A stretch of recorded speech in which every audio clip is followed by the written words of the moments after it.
berlangsung.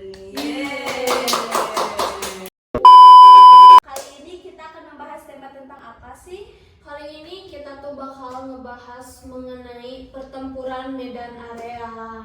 Nah, terus apakah kita akan mengundang narasumber dari luar? Tentunya dong, kita bakal kedatangan tamu yang istimewa banget. Jadi, tetap ada di podcast ini dan tonton sampai selesai ya. Nah, kita udah kedatangan tamu istimewa nih. Dan ada pepatah mengatakan, tak kenal maka tak sayang. Jadi, mari kita kenalan dulu ya. Silakan Kak, boleh kenalin dulu namanya. Oke, aku Yohana sebagai narasumber di sini diundang. Oh my god. Jadi untuk membahas sesuatu yang emang benar-benar kita kuasain dan teman saya. Nama saya Anita Wahyudi, jadi saya di sini buat nemenin Yohana gitu. Kok? Jadi nih sesuai tema yang akan kita bahas nih tentang pertempuran medan area. Jadi bisa nggak sih Kak jelasin apa itu pertempuran medan area? Jadi pertempuran medan area itu yang pastinya pertempuran di Medan yang merupakan salah satu perjuangan pemuda Medan gitu buat menghentikan sekutu yang pengen kembali menguasai wilayah-wilayah Indonesia gitu. Nah, terus pertempuran medan area itu diawali oleh siapa? Oleh Jenderal Oleh Jenderal TNI Brigadir Kelly. Brigadir TNI Kelly. Iya.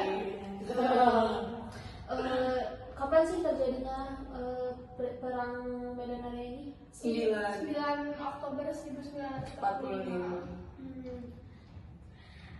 Seperti yang kita ketahui kan perperangan ini itu terjadi setelah Indonesia merdeka. Betul. Apa sih yang melatar belakangi dari perperangan ini? Tentunya dari yang melatar belakang itu sama kayak peperangan-peperangan di zaman revolusi lainnya, yaitu mempertahankan Kemerdekaan Indonesia. betul wilayah-wilayahnya juga.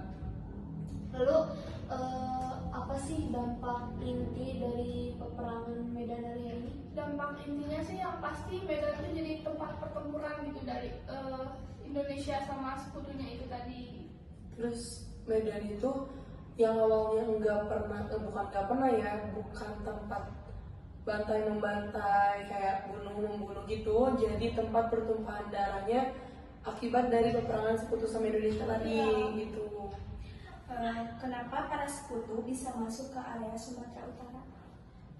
Itu karena adanya Karena si pemerintah itu bukan karena lalai, tapi karena kayak kita tuh ngerasa seorang ini baik, ternyata enggak. Jadi mereka tuh nggak tahu maksud dari si sekutu ini untuk masuk.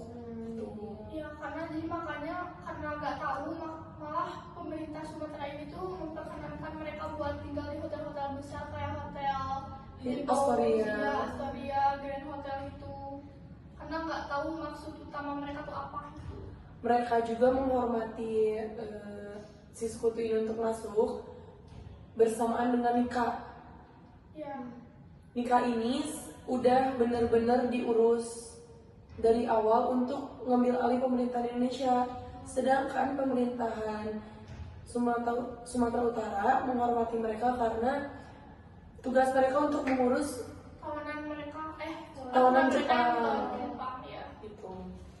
Seperti yang kakak sebutin tadi kan mereka tugasnya tuh buat ngejaga tawanan Jepang gitu kan ya. Apa sih yang terjadi sama tawanan Jepang itu? Tawanan Jepang itu dibikin strategi dan dibebasin.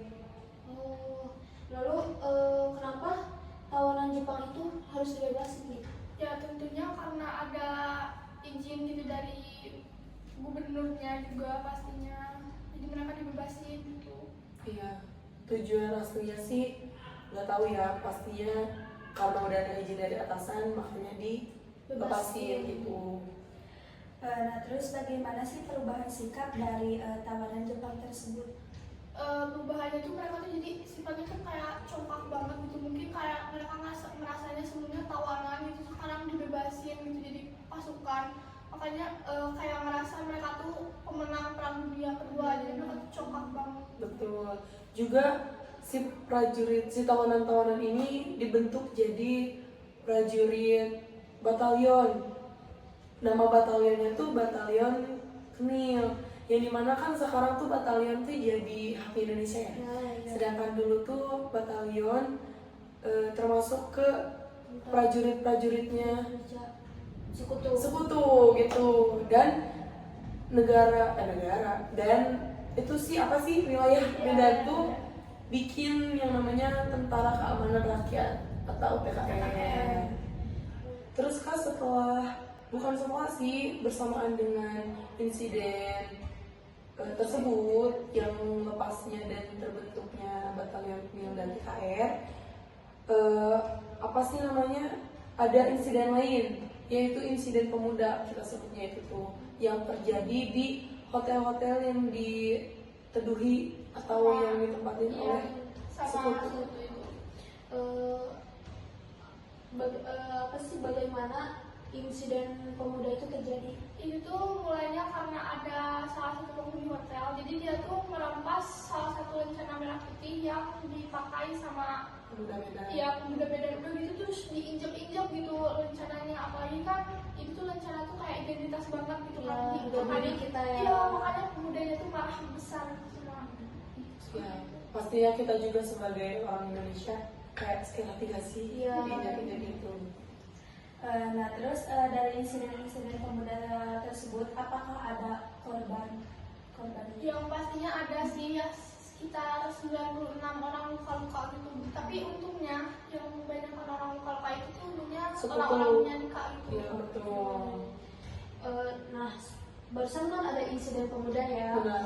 Nah, selain dari insiden pemuda itu sendiri, ada gak sih insiden lain yang terjadi gitu? Ada, dari sekutu Danika ini bikin kayak plang yang menulisnya, yang isi tulisannya tuh fix Bondaris.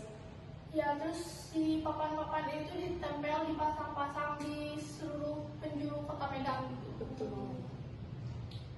Nah terus kan tadi tuh ada fix Bondaris. Yes. Nah, fix Bondaris itu apa?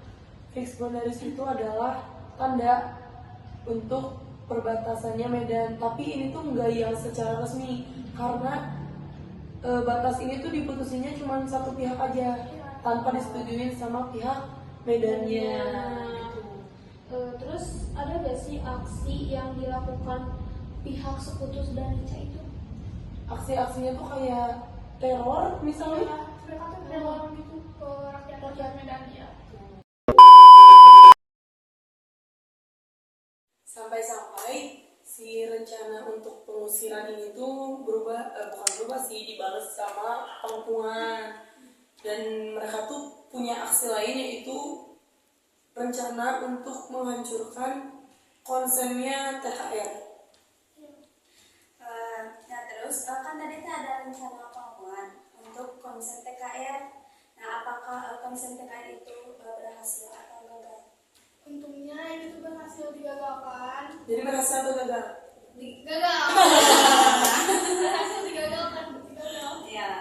Gagal karena perwira Inggris itu salah satunya. Perwira Inggris itu diculik oleh pemuda dan truk-truknya sekutu tuh Banyak yang dihancurin juga. Nah, benar. pemudanya.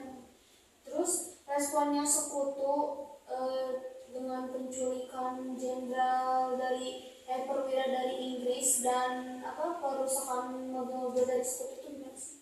Tentunya si jenderalnya tuh marah besar, jadi kayak dia tuh menyuruh mengancam pemuda-pemuda buat menyerahkan senjata mereka, terus kayak ditakut-takutin siapa yang nggak mau nurut bakal ditembak mati gitu. bener. Terus si sebagai jenderal tuh pasti nggak terima kan. Akhirnya dari situ si pihak sekutu Danica ini mulai untuk mendesak banget pemerintahan Medan. Ya bahkan mereka tuh nyuruh pemerintah Medan kayak gubernur ya buat pindah keluar kota, sampai mereka udah dipindahin gitu. Nah terus apakah para sekutu itu berhasil menguasai Medan atau tidak? Berhasil Ya, karena kan pemimpinnya udah disuruh keluar kota gitu kan, jadi susah buat melakukan penyerangan yang efektif gitu, jadi susah gitu. Jadi selama beberapa saat si kepemerintahan Medan ini diambil alih oleh sekutu karena keluarnya si gubernur tersebut. Bukan Prabowo, Kak. Ya. Sebenarnya Terus kan barusan kayak Medan tuh sementara dikuasai kan ya sama sekutu. Terus ada gak sih pasti ada lah ya upaya rakyat Medan itu buat merebut kembali gitu wilayah Pasti ada. Medan. Ada ya pada tanggal 10 Agustus 1946 mereka tuh ngadain pertemuan gitu ya di tebing tinggi gitu. Di mana pertemuan itu tuh kayak pertemuannya para komandan itu. Nah, terus apa sih hasil dari pertemuan komandan yang dilakukan di tebing tinggi itu? hasil dari pertemuan ini tuh terbentuknya timnya tuh komando Resimen Laskar pemerintah Medan. nah ya itu Medan area betul susah banget kepanjang banget sih nama prajuritnya itu, tapi itu adalah salah satu hasil dari pertemuan tersebut yang juga bakal Membantu gitu. iya membantu untuk merebut. Selain tadi kan ada ya perlawanan, salah satu perlawanannya itu pertemuan komando-komando. Nah selain dari pertemuan itu ada perlawanan lain gitu. Ada yaitu kayak dari yang itu ada rencana, mereka tuh bikin rencana selain mereka membentuk prajurit, mereka juga bikin rencana gencatan senjata. Apakah rencana tersebut berhenti di situ saja? Enggak, justru berhentinya tuh pada tanggal 15 Februari 1947 gitu, di mana pemerintah Indonesia tuh nyuruh mereka buat gencatan senjata gitu, diperingati. Jadi mereka tuh nggak berhenti di situ, tapi dilanjutin sama prajurit yang tadi dibikin. Itulah gunanya dibikin. Lalu setelah gencatan senjata itu udah aja berakhir di sana? Udah. Oh jadi Jadi itu akhir dari peperangannya. wilayah Medan juga kembali dikuasai oleh Betul. Wilayahku. Lalu ada gak sih Kak pasti dampak lah ya dari peperangan tersebut gitu? Pasti ada, ya dimana banyak banget kerusakan fasilitas kayak jalanan putus, bangunan rusak gitu. Korban juga ya. Iya, banyak banget korban yang berjatuhan. Terus ini juga Ekonomi itu pasti bakal dari sini jadi tiba-tiba ke sini nyusut gitu. ya, bukan cuma di wilayah Medan juga, tapi wilayah sekitar Medan juga dapat gitu. Terus akibatnya sama bukan akibat, dampaknya tuh sama kayak yang tadi kita sebutin di awal, dan wilayah Medan tuh jadi kawasan perang selama 2 tahun kurang lebih. Nah, tadi kan udah ya wilayahnya tuh kembali dikuasai Medan. Nah Kak, di sini kan kita dari tadi udah nanyain banyak pertanyaan banget ya dengan serinci-rincinya gitu. Kok bisa sih kakak berdua ini tahu gitu tentang sejarah-sejarah tentang Medan gitu? Kebetulannya aku nih keturunan dari sana. Cuman aku mukanya sok aja gitu. Iya. Jadi aku keturunan sana, dan kebetulannya banget kakek aku tuh bapaknya kakek aku. Apa ya, buyut? Nah ya, buyutnya aku tuh ngalamin hal tersebut. Dan pada akhirnya aku tuh suka kayak nanya-nanya gitu loh. Dan aku tuh sama teman aku ini tuh termasuk ke orang yang ngiler lihat sejarah. Ya, suka banget gitu lihat-lihat pelajaran sejarah. Jadi kayak misalnya ada peperangan Medan area, nanti kita kayak apa nih, nanti aku tanyain ke kakek aku ajak teman aku untuk jadiin Media pembelajaran. iya benar, untuk media penelitian lebih tepatnya gitu. Oke, nah kakak ini kan banyak tahu tentang sejarah pasti ya. Lain kali kita bakal tanyain sejarah-sejarah lain ya tentang Insya Allah. sejarah ya. Tentang sejarah-sejarah Indonesia tentunya tetap di Polo. Kalau kita bilang Polo, kalian jawab ya. Podcast Walau Budget. Oke? Walau ya.